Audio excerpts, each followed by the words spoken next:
여러분 안녕하십니까. 계속해서 대구 경북 소식 전해드리겠습니다.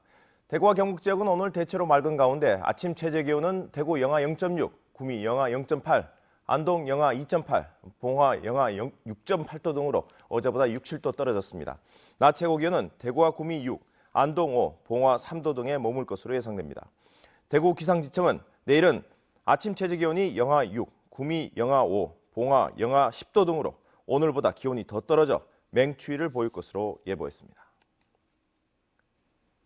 국방부 군공항 이전 사업단은 오늘 오후 2시 의성문화회관에서 의성군 주민들과 국토부, 대구시, 경상북도 관계자들이 모인 가운데 대구 민공항 예비 이전 후보지 선정을 위한 주민 설명회를 엽니다.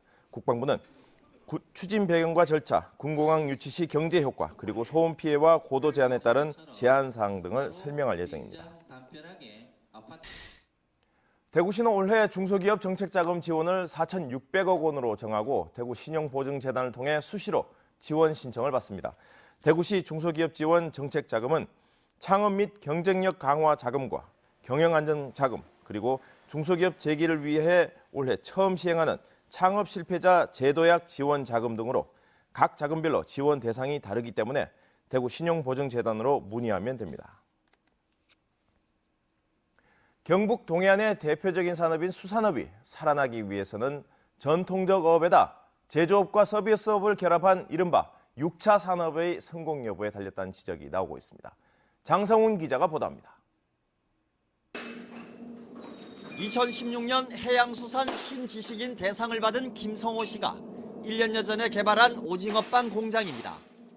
포항의 대표 어종인 오징어를 분쇄 가공해 국내 최초로 생어육 30% 이상 든 빵으로 만들어 지난해 1억 5천만 원의 매출을 올렸습니다.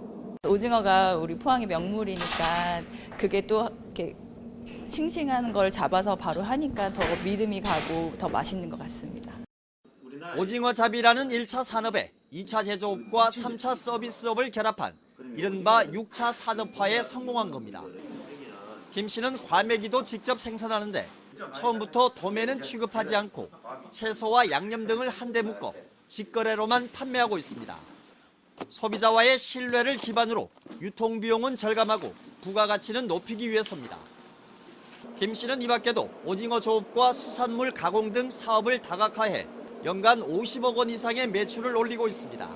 아침에 잡아와서 수입에 팔았을 때 한 마리당 1,000원 정도를 받는다 하면은 실제 한 6차 산업화 되면은 최소한 한 3, 4천 원 이상의 고부가 가치를 창출할 수 있기 때문에 결국 수산물을 제조 가공해 새로운 상품으로 개발하지 않으면 미래가 없다는 이야기입니다. 수산업의 6차 산업화 역시 관건은 판로 개척인데 실질적으로 도움이 되는 행정 지원이 절실합니다. 하루 판매하고 마는 그런 정도의 행사 위주가 아닌 실제상 저희들이 가서 그쪽에 있는 바이어들이든가 그쪽에 있는 직접 소비자들과 만났어. 경북 동해안의 수산업이 6차 산업화를 통해 새로운 부흥기를 맞을 수 있을지 기대됩니다. MBC 뉴스 장성훈입니다. 어젯밤 9시쯤 대구시 북구 도남동 한 요양원 2층에서 불이 나 입소자 47명이 긴급 대피했습니다. 불은 천장 일부를 태우고 15분 만에 꺼졌고 화재 직후 요양원 직원들이 자체 진화를 하고 입소자들이 빨리 대피한 덕분에 다행히 인명피해가 없었습니다. 경찰과 소방당국은 정확한 화인을 조사하고 있습니다. 설 명절을 앞두고 일선경찰서가 이달 말까지 불량식품 유통 집중 단속에 나서 선물이나 차례용 식품의 불법 제조, 유통 행위는 물론 원산지 허위와 과장 광고 등을 단속합니다. 경찰은 특히 명절 수요가 급증하는 고기류나 수산물, 건강기능식품과 관련한 불량식품은 첩보 수집과 함께 집중적인 단속에 나섭니다. 또 조류 인플루엔자가 계속됨에 따라 살처분이나 반출 제한 대상인 닭이나 달걀 등 축산물을 몰래 유통하는 행위도 단속합니다.